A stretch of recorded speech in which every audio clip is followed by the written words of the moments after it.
Alright, hello everyone. My name is Jeanette, and this is our first student video from the Art Institute IGDA Game Development Project. Today I'll be covering Photoshop basics in relation to digital painting so that you're comfortable with the interface and program for our next video, which is concept art. So I'm just going to jump right in. This is the default essentials layout when you open Photoshop, and I'm in version CS6, but they pretty much all look the same, so it'll probably be very similar to this if you're on a different version. The first thing I'm going to do is set up a custom UI, and the reason I do this is because there's things that you'll need when you're digital painting that aren't necessarily easily available, and there's some things that are that you just won't use. So the first thing that I'm going to do is close down the things that I don't use. So I'm going to go down here to the bottom and I'm going to close the mini bridge and timeline. I'm going to just close both of them by right clicking and close tab group. I'm going to close the color and the swatches with the same thing, close tab group. And I'm going to close adjustment styles and layers, same thing, close the tab group. The next thing I'm going to do is open up the tools palette by clicking this double arrow. And what that's going to do is just change this to a dual layer. It just makes it a little easier for me to see everything. I'm just more used to this, and it makes the color blocks a little bit bigger rather than down here, so it's just a little easier to click and change your color. The next thing I am going to do is open up my brush presets window by going to Window, Brush Presets. And it was docked over here on this side, so I'm just going to drag out that window and move it until the blue line pops up here, and that's going to dock it here along this side. I'm going to leave the brush window where it is, so I'll just click that icon to compact it. The next thing I'm going to need is my navigator. So I'm going to click Window, Navigator. It'll pop up here, and I want to just drag it up here until the blue line shows above the Layers, Channels, and Paths window. I'm going to close the histogram, and the last thing I'm going to do is just grab my history and put it over here with the navigator as well. So I now have Navigator and History, Layers, Channels, and Paths, Brush, and this is Properties, and then the Tools panel and the Brush Presets. What I want to do is save this as a new UI. So I'll go over here to the top right corner, and this is where you can see what your UI is. Right now it's set on the default essentials, but I've customized it. So I want to save it as a new one by rolling down to New Workspace, and it'll ask what I want to save, and I'm going to save it as digital painting, and then I'll make sure that it just saves everything and click save. Now I can alternate between any saved UI layouts just by clicking on this. I'm going to reset my essentials, so I'm going to switch back, reset essentials. That way I don't have I don't have those changes still applied to essentials, and I just have it in my digital painting layout. So that's pretty much it for making a custom UI. You'll kind of find what you use the most, and you'll be able to tailor this to suit your needs. But the goal is to make things easier for yourself. So as you get more experience, you'll definitely find there's things that you will use more or less. So we're going to jump right into working with some of the tools and just kind of explaining how they work. I'm not going to go into super detail on all of them, but there's some things about the UI that you should definitely know. The first thing we'll see is the primary program menu up here. There's so many options in all of these menus that it would take a while to go over each one, but you can sort of play around on your own. For now, what you need to know is that the File menu is primarily standard things like creating a new document, opening an existing one, saving the current one. Edit is for things like undo, redo, step forward, backward, Control Z, copy, paste, and a lot of things that are related to editing a selection. And image is a lot of things like changing the overall image, like the canvas size, rotation, the color modes, changing the hue and color of the things on your canvas. And the rest of them we won't really touch on right now, but some of it we'll talk a little bit in more videos. The first element that I think that we should talk about as far as within Photoshop is the canvas. Right now I don't have an open document, so we can create a new one by going File, New, or hitting the shortcut, which you'll see right here is Control N. When I click Control N or click on File New, you'll see this new pop up. It'll ask if you want to name the file. I don't normally worry about it right away. And then I'm just going to give it a slightly wider width than I am height, just so that it fills this space nicely. So we have a nice sized canvas here. The canvas is, I guess, like the heart of Photoshop. It is where you actually do your drawing. It's where you will apply your paint and create your art. One of the key things that I think about the canvas area that a lot of people maybe aren't familiar with is the rulers up here on the top and side. You can toggle these by hitting Control R to show that or hide them. And if you click on one and drag, you'll notice that a line pops up. And this is a guide. It lets you place a line when I release, and it'll show up in blue. You can change the preferences for your ruler dimensions and the color guides by going to Edit, Preferences, and then Units and Rulers and Guides, Grids, and Slices are the menus you want to look at. But those are really great for making pixel precise positions. So for example, up here my rulers are set to have a division every 100 pixels. So if I wanted something precisely at 700 pixels, then I can literally drag this until it kind of snaps. And you'll also notice that I get a tiny little menu right next to my cursor that says X, and then it says the exact pixels that I'm at. The cursor doesn't snap necessarily to the guides all the time, but it does almost always snap if you have snapping on to the center of your canvas lines. So to check if you have that, you can go to View and then toggle your snap controls. So I'll go View and make sure my snapping is on. And then with my Move tool, you'll notice that if I move it over here and then start dragging it towards the center, it gets to this area where it snaps in. So that would be a very quick way to determine the center of your canvas as well. When you're done with the guide, you can turn it off by going to View and then Clear Guides. So it's a nice simple tool that I find very helpful.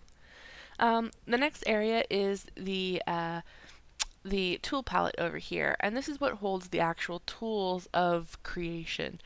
Things like the paintbrush, the eraser, the paint bucket, the selection tools, and the zoom tool and pan tool. There's a lot of shortcuts for these that you'll find are very helpful, so just a quick rundown. The ones that I use most often are the paint bucket, which is G, and what that does is it fills the canvas with whatever primary color is. So you'll notice that here my primary color is black and my secondary color is white. So the black color was filled. If I hit X to alternate those colors and then click the paint bucket, it fills with the back or the new foreground color, which is white. The next tool I use quite a bit is gradient, and you can get that by holding your mouse down on the paint bucket and to the pop-out menu, which the tools use the same shortcut, G, for both gradient and paint bucket. You can also alternate by hitting Shift G, so you'll notice as I tap it, it scrolls through. So I can just go until I get the gradient. The gradient has a couple different options up here in the options palette. But just the default linear gradient, it basically is a click and drag operation that will fill with whatever your color gradient is. And you can change the gradients by clicking on that color bar up here and then selecting from the presets or making your own custom color gradient. And then click and drag will fill that. I'm just going to undo to get back to my white canvas. The next tool is the brush. The brush is, as it sounds, like a paintbrush, and these are the default brushes that come with Photoshop.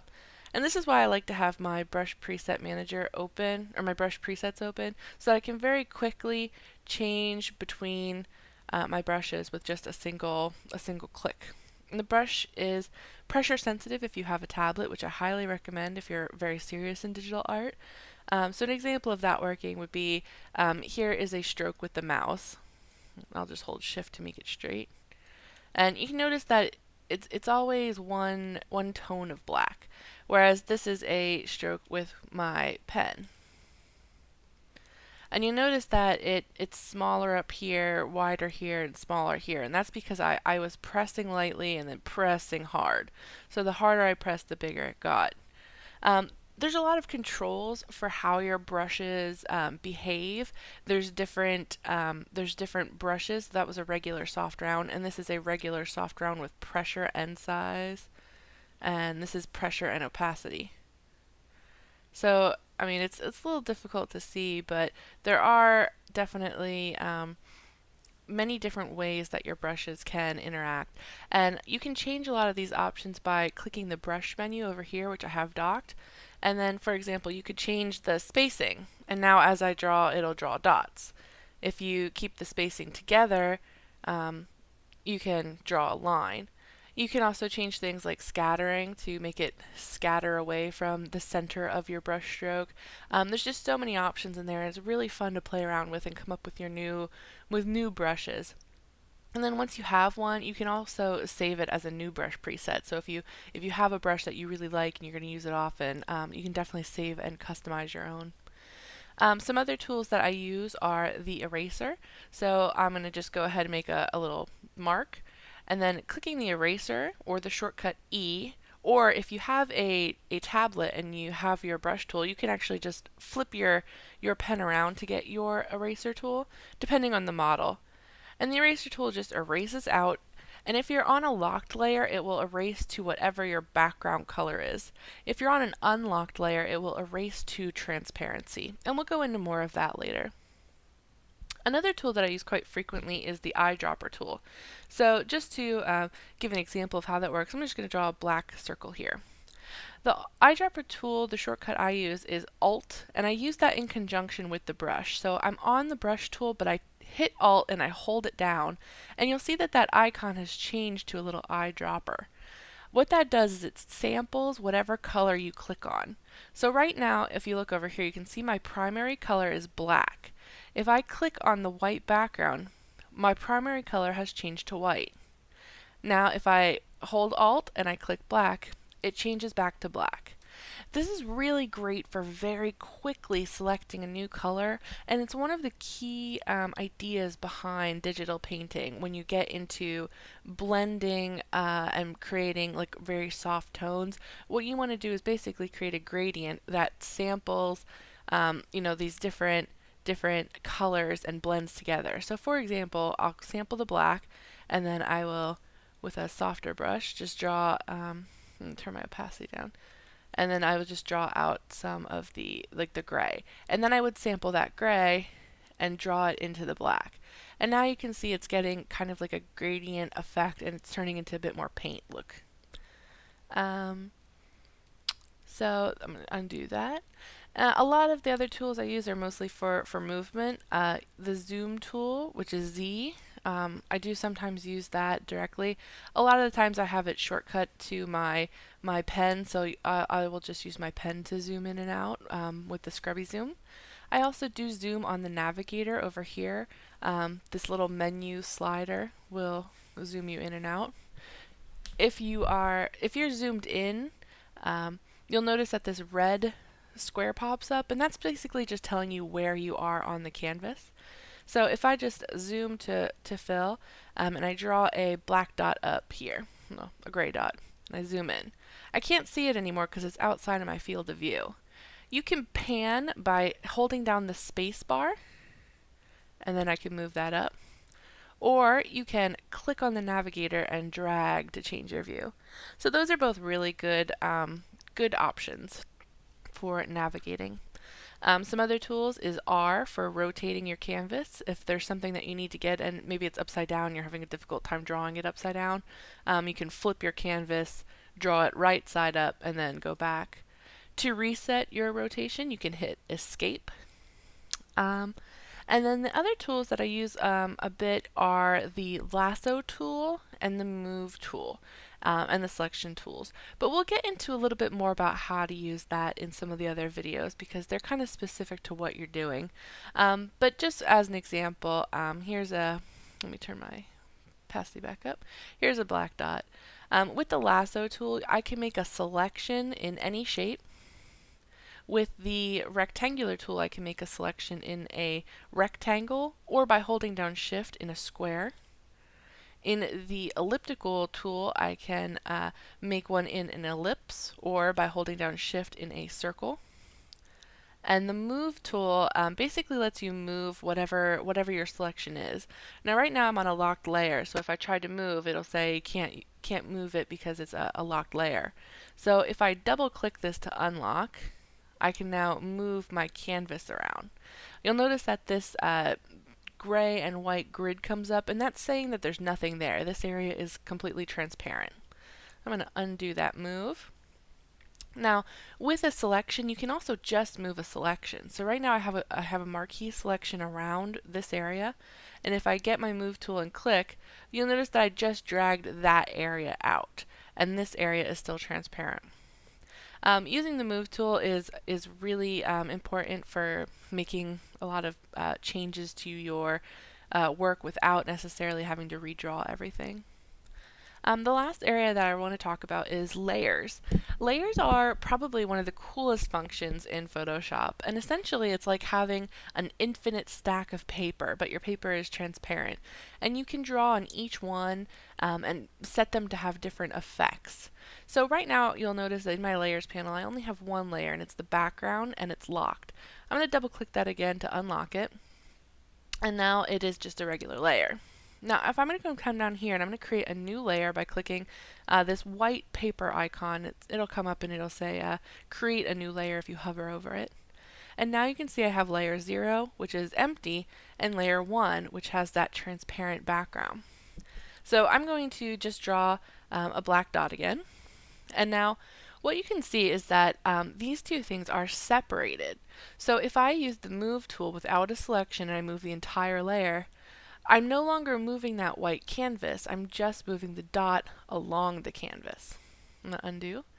Whereas if I take layer 0 selection and I click and drag, I'm just moving the canvas and that black dot is staying stationary. I'm going to undo that again. One of the cool things about layers is that you can change their mode, their order. So let's say I'm going to draw a red dot. Or I'll draw a red line. There we go. So now I have this red line on top of this black dot. What I can do is drag this entire layer underneath, and now the dot is on top.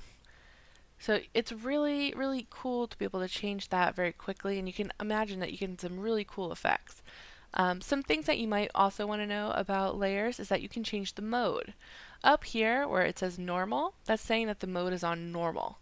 Now, if you click on that, you're going to see a whole list of options, and there's a lot of different effects that you can get. Multiply will basically darken into like a glazed effect.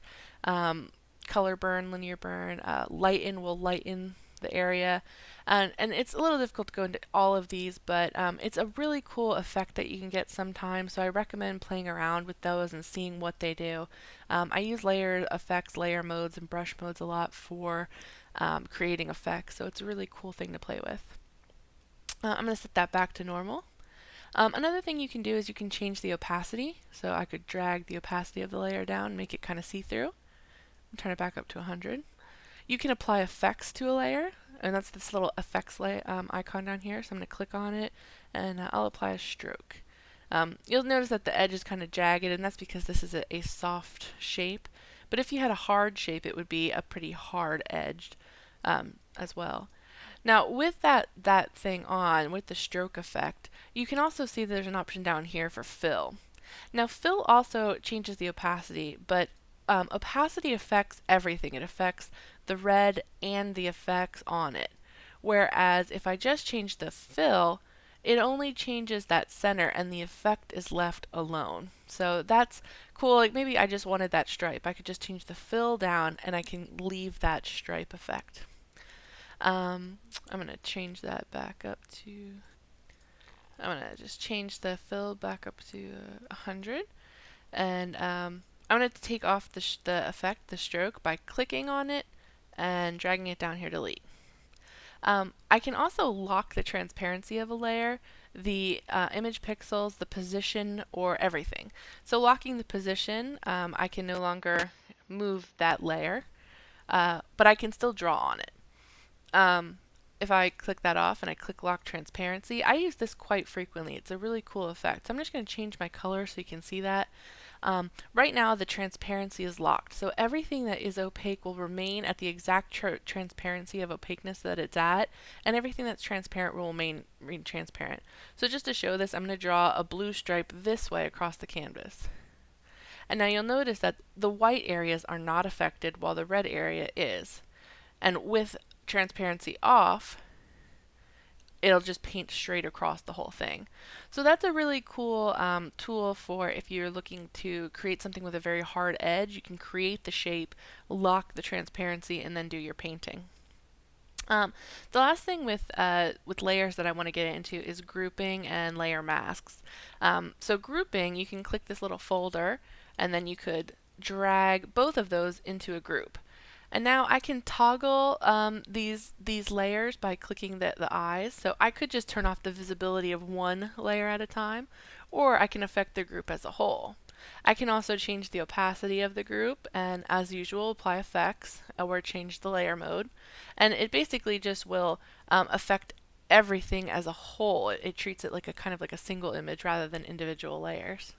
Another thing that you can do, and both on layers and group, is create a layer mask. So a layer mask is really interesting. You can create it by clicking Add Layer Mask. And what it does is that anywhere that that layer mask is white will be allowed to be seen, while anywhere that is black will be hidden. So I'm going to create a layer mask, and you can tell I'm editing it by the white circle around there. Be sure that you're not in the group mode. So if you click on the folder itself, you won't see that white rectangle around the layer. If you click the layer mask, it should have like a little white grid around it. So I'm just going to mask out this side. So now the layer mask is enabled and this side is masked out. Now if I right click on the mask and disable, you'll see that the painting hasn't actually been erased at all. It's just hidden by this mask. You can drag a mask onto a different layer, so I could apply it to just the stripe, or I can drag it down here and it'll affect just the circle.